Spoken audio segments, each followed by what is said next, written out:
আমি কিভাবে সংসারের সমস্ত কাজকর্ম একাই দ্রুত গুছিয়ে করি। আজকে দুপুরের খাবারে বাঁশ খেতে হবে একদমই ভাবতে পারিনি।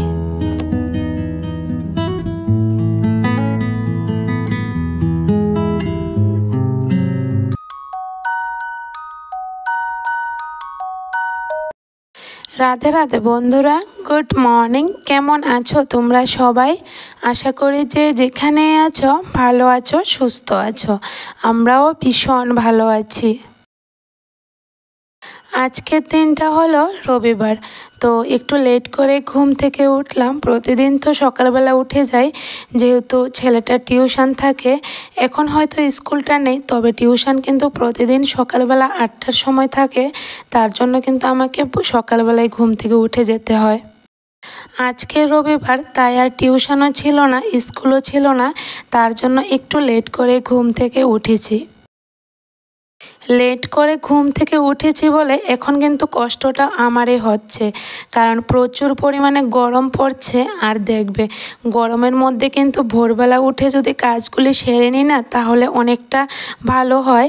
আর যদি সকালটা দেরি করে উঠি ঘুম থেকে, তারপরে যদি কাজে ধরি, এই গরমের মধ্যে কিন্তু অনেকটা কষ্ট হয়।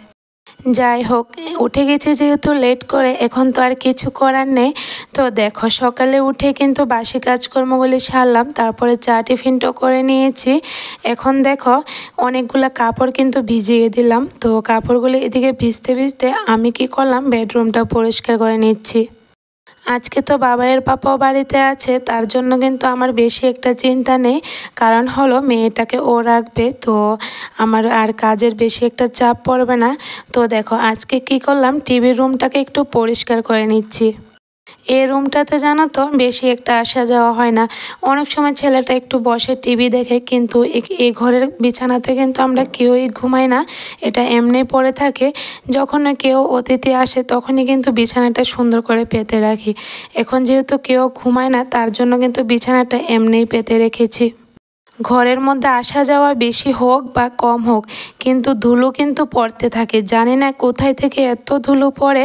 দেখলেই তো, আমি যে দরজাটা মুছেছিলাম কতগুলা ধুলো পড়লো।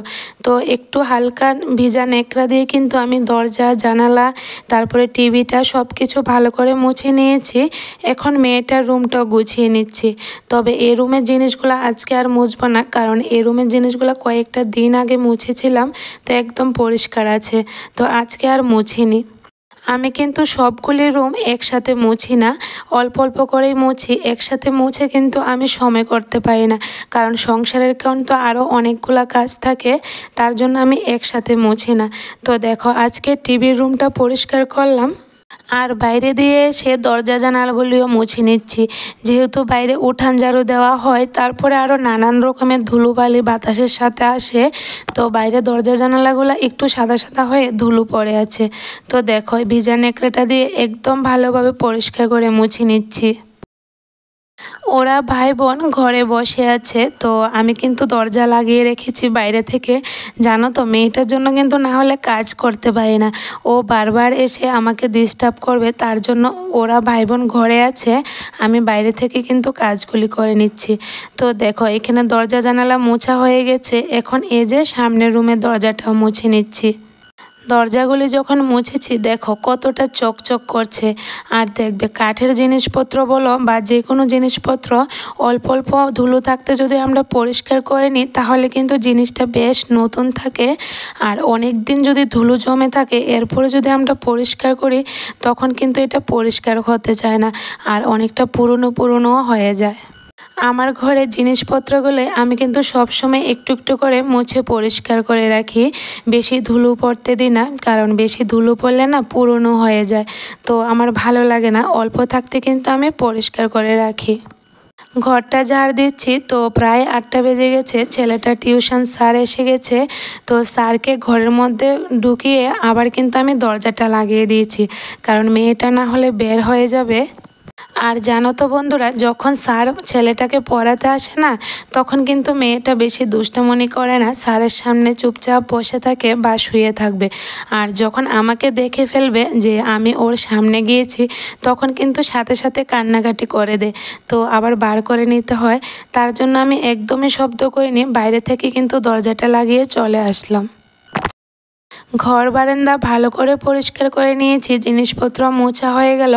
এখন দেখো বাইরে এসে দেখছি সাপ্লাই এসেছে। তো ভাবলাম আজকে আর উঠোনটা ঝাড় দেব না, সাপ্লাই দিয়ে সুন্দর করে ধুয়ে দিই। কারণ মাঝে মধ্যে সাপ্লাইয়ের জলটা যদি স্পিড থাকে, আমি কিন্তু উঠোনটাকে ধুয়ে পরিষ্কার করে দিই, তাহলে বালু থাকলে বালুটাও চলে যায়। ভালো করে সিঁড়ি উঠোন সব কিছু আমি সাপ্লাইয়ের জল দিয়ে পরিষ্কার করে নিয়েছি। এখন দেখো কাপড়গুলিও ধুয়ে নিচ্ছি। আর এখন জানো তো, বৃষ্টির কথা তো বলা যাচ্ছে না, কখন বৃষ্টি আসে কখন আবার রৌদ্র ওঠে। সারাটা দিন যে কিভাবে কাটে কি বলবো, হঠাৎ করে বৃষ্টি আবার হঠাৎ করে রৌদ্র ওঠে। তো এই করে করে কিন্তু সারাটা দিন কাটে। কিন্তু আমার তো যেহেতু বাচ্চা আছে ঘরে, আমার কিন্তু প্রতিদিন কাপড় ধুতে হয়। তার জন্য দেখো আমি সকাল সকাল কিন্তু কাপড় ভিজিয়ে রাখলাম। তো এখন রৌদ্রটা যেহেতু উঠেছে, ভাবলাম আগে কাপড়গুলি রৌদ্রে মেলে দিই, তারপরে অন্য কাজকর্ম করব। এক রোদে যদি কাপড়গুলি শুকিয়ে যায়, তাহলে কিন্তু সাথে সাথে গুছিয়ে নিতে পারি। আর যদি এক রোদে না শুকায়, পরের দিন আবার মেলে দিতে হয়, তাহলে একটা এক্সট্রা কাজ বেড়ে যায়। মানে কাপড়গুলি এনে রাখো, পরের দিন আবার মেলে দাও, তো আমার ভালো লাগে না। তার জন্য চেষ্টা করি সকালবেলায় কাপড়গুলি ধুয়ে দেওয়ার, তাহলে এক রোদে কিন্তু কাপড় শুকিয়ে যায়। কাপড়গুলি ধুয়ে দিয়ে চলে আসলাম রান্নাঘরে। রান্নাঘরের কিন্তু সব কাজ পড়ে আছে। তো আজকে স্যারকে চা টিফিন দেব না, ভাবলাম ঘরে যেহেতু পাকা আম আছে, আম কেটে দিই। তো আমগুলি যখন ওকে দিলাম, আমাকে বলছে, বৌদি আমি তো আম খাই না, মানে চুকা ফল নাকি ও একদমই খেতে পারে না। তো আমি বললাম আমটা একদমই চুকা নাই, মিষ্টি। তো ও বললো একটু নুন ছিটে দিয়ে দাও, তাহলে খেয়ে নেব। তো একটু নুন ছিটে দিয়ে দিলাম। ওদের বাড়িতেও নাকি অনেক রকমের আম আছে, তো এটাই আমার সাথে একটু গল্প করছে। তো দেখো স্যারকে আম কেটে দিয়ে সাথে সাথে কিন্তু ভাতটাও বসিয়ে দিলাম, আর বসালাম মাংসটা গরম হওয়ার জন্য। গতকাল যে মাংস রান্না করেছিলাম, কিছুটা মাংস বেঁচে গিয়েছিল, তো এখন গরম করে নিচ্ছি, সকালের খাবারটা হয়ে যাবে। আজকে জানো তো বন্ধুরা, খুব স্পেশাল একটা তরকারি রান্না করব। দুপুরের খাবারের মেনুতে থাকবে বাঁশ। তো বাঁশটা কিন্তু আমাদের সকলেরই অনেকটা প্রিয়। আজকে প্রথমে কিন্তু আমাদের ঘরে বাঁশ রান্না হচ্ছে, তবে এনেছিল কিন্তু শনিবারে বাজার থেকে। তো আমি আর রান্না করিনি, ফ্রিজে রেখে দিয়েছিলাম, কারণ মাংস ফ্রাইড রাইস রান্না করেছিলাম। তবে আজকে জানো তো আর পারছি না, লোভ সামলাতে পারছি না। আমার কিন্তু খুব প্রিয় বলতে পারো এই যে বাঁশের তরকারিটা। অনেকে হয়তো এই সবজিটাকে চেনো না, আবার অনেকে চিনতে পারো, বা অনেকে কিন্তু এটাকে খায় না। তবে আমাদের বাড়িতে কিন্তু আমাদের সবারই খুব প্রিয়। তো দেখো বাঁশগুলোকে আমি সুন্দর করে ছুলে নিয়েছি, এরপরে না একদম পাতলা পাতলা করে কেটে দিয়েছি। এদিকে বাঁশগুলি কাটতে কাটতে ভাতটাও হয়ে গেছে। তো ভাতটা মার গেলে নিচ্ছি, কারণ ভাত যদি আবার নরম হয়ে যায় না, বাবার পাপা একদমই খেতে পারে না। তবে আমি কিন্তু ভাত নরম হলেও খেতে পারি, কোনো সমস্যা নেই। তো দেখো এখানে বাঁশগুলি কেটে নিলাম, আর যা যা সাথে দেওয়ার সব কিছু কিন্তু কেটে নিয়েছি। আজকে বাঁশের তরকারিটা কিন্তু আমি শুকনো মাছ দিয়ে রান্না করব, একদমই তেল ছাড়া। আর জানো তো এভাবে রান্না করলে খেতে এতটা টেস্টি হয়, হয়তো দেখতে ভালো লাগে না, তবে খেতে জানো তো খুব টেস্ট হয়। মাংসটা যখন গরমে বসিয়েছি, তো ছেলেটা বলছে ভাত খেয়ে নেবে, কারণ ও জানো তো ঘরে যদি মাংস রান্না করি, ওর নাকি খুব তাড়াতাড়ি খিদে পেয়ে যায়। তো ওকেও ভাতটা দিয়ে দিলাম। আর এখানে দেখো এরপর আমি কি করছি, মাছের মাথাগুলি ভাজার জন্য বসিয়ে দিলাম। আজকে আমি কি রান্না করছি এটা বলি তোমাদের সাথে। আজকে আমি রান্না করছি চাল কুমড় দিয়ে মাছের মাথা দিয়ে তরকারি, আর বাঁশ দিয়ে শুকনা মাছ দিয়ে গুদক রান্না করব, আর সাথে ছিল মাংস, গতকালকের মাংস।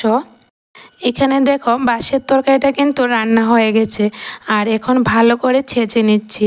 আর এই তরকারিটা কিন্তু আমরা হলুদ দিই না, এটার মধ্যে যদি হলুদ দিই না টেস্ট চলে যায়, তাই এটার মধ্যে আমি হলুদ দিইনি। কালারটা দেখো বেশি একটা ভালো হয়নি, তবে খেতে জানো তো দারুণ হয়েছে। বাঁশের তরকারির রেসিপিটা কিভাবে রান্না করলাম এটা আর তোমাদের সাথে বললাম না। যদি তোমরা জানতে চাও বাঁশের তরকারির রেসিপিটা আমি কিভাবে করলাম, তাহলে অবশ্যই কমেন্টে জানিও, আমি জানিয়ে দেব। বাঁশের যে তরকারিটা রান্না করেছি, এ তরকারিটাকে কিন্তু আমাদের ভাষাতে গুদক বলি। তো যখনই এটা রান্না করলাম জানো তো আমার অনেকটা খিদা পেয়ে গেছে, যেহেতু প্রথম সবজি এভাবে রান্না করলাম। তো বাবাইয়ের পাপাকে ডাকছি যে আসো সকালের ভাতটা খেয়ে নি। আজকে সকালে কিন্তু বেশি ভারী টিফিন করিনি, একটু চা বিস্কিট খেয়েছিলাম। তো সকাল সকাল কিন্তু গুদক রান্না করে একটু ভাত খেয়ে নিলাম। আর এখানে দেখলে মেয়েটার জন্য কিন্তু আরেকটা চুলোতে একটু হলুদ দিয়ে একটা মাছের টুকরো দিয়ে তরকারি রান্না করলাম। আর এদিকে মাছের মাথার তরকারিটা বসিয়ে বাসনগুলি ধুয়ে নিচ্ছি। যে পরিমাণে গরম পড়ছে, তো এত গরমের মধ্যে কি কাঁঠাল থাকে বলো? দেখো না, কাঁঠালটা কিন্তু নষ্ট হয়ে যাচ্ছে। তো গতকালকে তো একটা কাঁঠাল ভেঙেছি, তো সুন্দর করে রেডি করেছি বলে কিন্তু সবাই একসাথে খেয়ে নিয়েছি।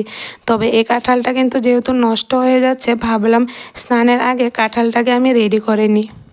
কাঁঠাল যদি চেলে রাখি তাহলে কিন্তু খাওয়া হয়ে যায়, আর এমনিতে যদি রেখে দিই তাহলে কিন্তু খাওয়া হয় না। তো আমারও কিন্তু ভীষণ প্রিয় কাঁঠাল খেতে, তবে জানো তো গরমের মধ্যে না কাঁঠাল খেয়ে সহ্য করতে পারি না, অনেকটা কষ্ট হয়। তার জন্য বেশি একটা খাই না, একটু করে খাই। আর এমনিতে আমটা তো খাই, আম তো আমাদের বাড়িতে অনেক আম হয়েছে, তবে কাঁঠালগুলো কিন্তু কিনে এনেছে। কাঁঠাল যেমন তেমন খাই বা না খাই, তবে কাঁঠালের বীজটা কিন্তু অনেকটা প্রিয়। তো কাঁঠাল খেলো বা না খেলো কিন্তু আমাদের ঘরে কাঁঠাল আসবে কাঁঠালের বীজের জন্য। এই যে আজকে বাঁশ রান্না করেছি, বাঁশ তরকারির মধ্যে কিন্তু আমি কাঁঠালের বীজ দিয়েছি। আর এই তরকারিটার মধ্যে কাঁঠালের বীজ দিলে এটার কিন্তু টেস্ট আলাদা বেড়ে যায়। কাঁঠালটা চেলে এরপর আমি ফ্রিজে ভরে রাখলাম, যার যখন ইচ্ছে হবে খাবে। তারপরে দেখো বীজগুলো নিয়ে আমি রোদ্রে দিয়ে দিলাম, তো শুকিয়ে গেলে তখন আবার ঘরে এনে রাখবো। এভাবে জানো তো বন্ধুরা, সকাল থেকে সংসারের কাজে ধরি, তো একটু বুদ্ধি করে কিন্তু আমি এভাবে সংসারের সমস্ত কাজকর্ম একাই দ্রুত গুছিয়ে করি। খুব তাড়াহুড়ো করে জানো তো আমি কাজগুলি করি, কারণ মেয়েটা যখন ঘুমায় তখন কিন্তু আমি আরও অনেকটা তাড়াতাড়ি করে কাজগুলি করি। অনেকগুলো কাজ আছে আমি মেয়েটাকে সাথে নিয়েই করতে পারি, আবার অনেকগুলো কাজ আছে যখন ও ঘুমায় তখনই কিন্তু আমাকে করতে হয়, ওকে সাথে নিয়ে করতে পারি না। এখন কিন্তু মেয়েটা ঘুমাচ্ছে, তো ও ঘুমে থাকতে থাকতে কিন্তু আমি অনেকগুলো কাজ খুব দ্রুত সেরে নিচ্ছি। এখন যেহেতু আম কাঁঠালের দিন, তো ঘরে কিন্তু সবসময় আম কাঁঠাল থাকে, তার জন্য জানো তো এত মাছি আসে কি বলবো। তো দেখলেই তো লাইজল দিয়ে কিন্তু আমি রান্নাঘরটাকে মুছে নিচ্ছি। আর ঘরটা অনেকটা আঠা আঠা হয়ে আছে, যেহেতু কাঁঠাল ভেঙেছি তার জন্য। আচ্ছা বন্ধুরা, এই যে আমি প্রতিদিন তোমাদের সাথে আমার সংসারের কাজগুলো একটু একটু করে শেয়ার করি, তোমাদের কাছে কেমন লাগে অবশ্যই কিন্তু কমেন্টে জানিও।